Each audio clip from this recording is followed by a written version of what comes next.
29 से बड़ी दो संख्याओं का एचसीएफ 29 है तथा एलसीएम 4147 है, उन संख्याओं का योग क्या होगा? इस तरह के क्वेश्चन प्रायः सभी एग्जाम में पूछे जाते हैं और इसको सॉल्व करने का सबसे बेहतरीन तरीका, अगर क्वेश्चन में दिया है कि एचसीएफ 29 है तो संख्या हम रेडी कर देते हैं। इसको लिख सकते हैं हम लोग 29A एंड 29B। हमने अपने पिछले वीडियो में ही बता दिया था कि अगर किसी क्वेश्चन का एचसीएफ अगर दिया है तो हम लोग संख्या कैसे रेडी करते हैं। अब इनका एलसीएम, ये हमारी संख्या हो गई, इनका एलसीएम होगा तो दोनों में जो कॉमन संख्या है उसको निकाल लेते हैं हम लोग। 29 कॉमन संख्या हो गई और बची संख्या को आपस में इंटू कर देते हैं ए एंड बी। ये हमारा एलसीएम हो गया और क्वेश्चन के अनुसार दिया हुआ है इसी प्रश्न का एलसीएम 4147, तो आपस में दोनों बराबर होंगे 4147। अब सिर्फ ए बी का वैल्यू अगर निकालना हो तो 4147 डिवाइडेड बाई 29, ये पूरी संख्या 143 बार में डिवाइड हो जाती है, तो ये हमारा हो गया 143। को प्राइम संख्या है ए एंड बी, इनका ये जो है इनटू के फॉर्म में है और इनका प्रोडक्ट है 143। तो हम 143 को दो ऐसे नंबर में तोड़ेंगे जिसको कि इनटू करने से 143 आ जाए, तो हमारा ये हो जाएगा 11 इंटू 13, जो आपस में डिवाइड नहीं होती है, क्योंकि ए एंड बी को प्राइम संख्या, को प्राइम मतलब आपस में डिवाइड नहीं होती है। तो किसी एक को हम ए मान लेते हैं और किसी एक को बी मान लेते हैं, तो हमारी संख्या हो गई 29। ए का वैल्यू 1 मान लेते हैं तो 11 हो गया, और दूसरी संख्या हो गई 29 बी का वैल्यू 13 मान लेते हैं 13। अब इन संख्याओं का सम, ये दो संख्या निकल गई, इन संख्याओं का सम निकालना है तो इसको ऐड कर देते हैं। अब यहाँ पर ध्यान देने वाली चीज़ है, हम लोग अलग अलग इंटू नहीं करते हैं। अब देखते हैं इसमें और इसमें कौन सी संख्या कॉमन है, उस कॉमन को हमने निकाल लिया। 29 कॉमन है, इसमें बच गए 11 और इसमें बच गई 13। अब 11 और 13 को ऐड करेंगे तो हमारा हो जाएगा 29 इंटू 24। अब इन दोनों को आपस में इंटू करेंगे तो हमारा ये प्रोडक्ट आएगा 696। तो हमने ये दो संख्या निकाली, उन संख्याओं का सम पूछा जा रहा था, तो इन संख्याओं का सम आया 696। तो इस प्रश्न के अनुसार हमारा सही ऑप्शन बी होगा और बहुत ही बेहतरीन क्वेश्चन है। इसको सॉल्व करने का सबसे बेहतर तरीका यही है और इस कॉन्सेप्ट से आपके सारे क्वेश्चन सॉल्व होते चले जाएंगे। तो फिर आते हैं नेक्स्ट क्वेश्चन की ओर। नेक्स्ट क्वेश्चन हमारा ये है, 3 अंकों वाली दो संख्याओं का एचसीएफ 21 है तथा उनका एलसीएम 1512 है, उन संख्याओं का योग होगा। सेम पैटर्न पर ही बनेगा ये क्वेश्चन। तो जब भी आपको अगर दिया रहे एचसीएफ तो संख्या तुरंत हम लोग तैयार कर लेते हैं। यहाँ संख्या तैयार हो जाएगी हमारी 21A एंड 21B। और ये और बी क्या है हमने अपने पिछले वीडियो में बना दिया है, उसमें जाकर आप समझ सकते हैं। अब इनका एलसीएम, क्योंकि दिया हुआ है एलसीएम, तो हम जब हमारी संख्या यहाँ निकल गई तो इसका एलसीएम क्या होगा? सिंपल सी बात है, जो कॉमन संख्या उसको निकाल लेते हैं, बची संख्या को आपस में इंटू कर देते हैं, ए बी को आपस में इंटू कर दिए, ये हमारा एलसीएम हो गया।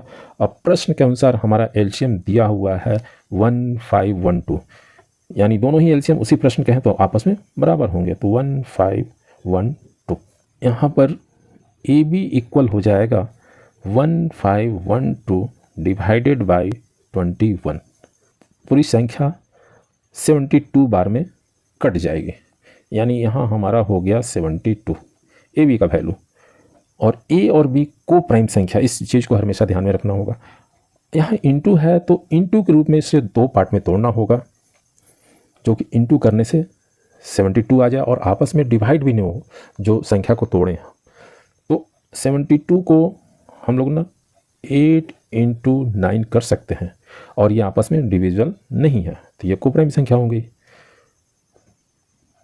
तब हमारी संख्या क्या होगी, किस इसमें से किसी एक को ए मान लेते हैं, किसी को बी मान लेते हैं। तो संख्या हमारी हो जाएगी 21 इंटू 8 और दूसरी संख्या हो जाएगी 21 इंटू 9।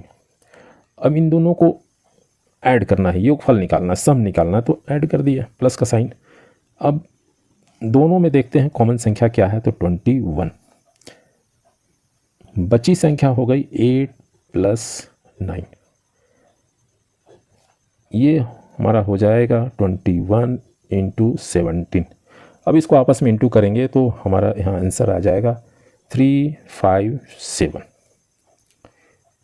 तो ये सबसे बेहतरीन तरीका है और बहुत सटीक आंसर निकल जाएगा इस मेथड से। तो इस प्रश्न के अनुसार हमारा सही ऑप्शन बी होगा। फिर नेक्स्ट क्वेश्चन की ओर आते हैं जो इसी पैटर्न पर है और इसको सॉल्व करके आपको बताएंगे, तो ये टोटल आपको कॉन्सेप्ट क्लियर हो जाएगा। नेक्स्ट क्वेश्चन है, 3 अंकों वाली दो संख्याओं का HCF 13 है और उनका LCM 1716 है, उन संख्याओं का योग होगा।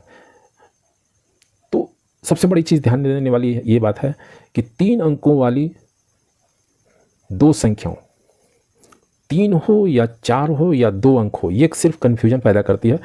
अगर ये HCF दिया है तो संख्या आप रेडी कर दीजिए।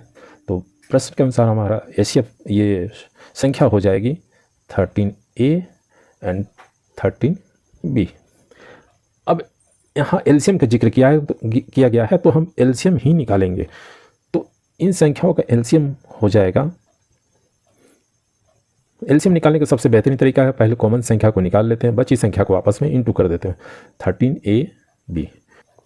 और इस प्रश्न के अनुसार LCM दिया हुआ है 1716, तो दोनों बराबर होंगे क्योंकि उसी क्वेश्चन के LCM है। तो 1716 ये दोनों आपस में इक्वल होंगे क्योंकि दोनों ही LCM है इसी क्वेश्चन के। तो AB इक्वल हो जाएगा हमारा 1716 डिवाइडेड बाई 13 से ये पूरी संख्या डिवाइड हो जाएगी आपको 132 बार में। तो हमारा आंसर हो गया 132। अब यहाँ पर A और B इंटू के रूप में है, तो 132 को 2 पार्ट में तोड़ना है जो कि आपस में इंटू करेंगे तो 132 होगा। तो ये सिंपल सा हमारा हो जाएगा 11 इंटू 12। इन दोनों संख्या को आपस में इंटू करेंगे तो 132 आएगा और ये दोनों को प्राइम संख्या क्योंकि आपस में डिवाइड नहीं हो रही है। तो संख्या हो जाएगी हमारी 13A का वैल्यू 11 मान लेते हैं, तो 13 इंटू 11 हो गया। दूसरी संख्या हो जाएगी 13 इंटू 12। इन दोनों संख्याओं का सम मांगा जा रहा है तो यहाँ पर हम लोग प्लस का साइन लगा देते हैं। अब इसको सॉल्व करने का सबसे बेहतरीन तरीका आप बता ही चुके हैं, दोनों में जो कॉमन संख्या उसको निकाल लीजिए, बची संख्या को आपस में ऐड है तो ऐड कर दीजिए, 11 + 12 ये हो जाएगा हमारा 13 इंटू 23। अब इन दोनों को आपस में इंटू करेंगे तो हमारा आंसर आ जाएगा 299। तो इस प्रश्न के अनुसार हमारा सही ऑप्शन बी होगा। और इस तरह के प्रश्न SSC, बैंकिंग, रेलवे सभी एग्ज़ाम में आते हैं। तो ये हमारा वीडियो कैसा लगा कमेंट में करके बताएं कि आप किस शहर से देख रहे हैं, और मेरा वीडियो अच्छा लगता है तो please like, share and subscribe कीजिए। Thank you.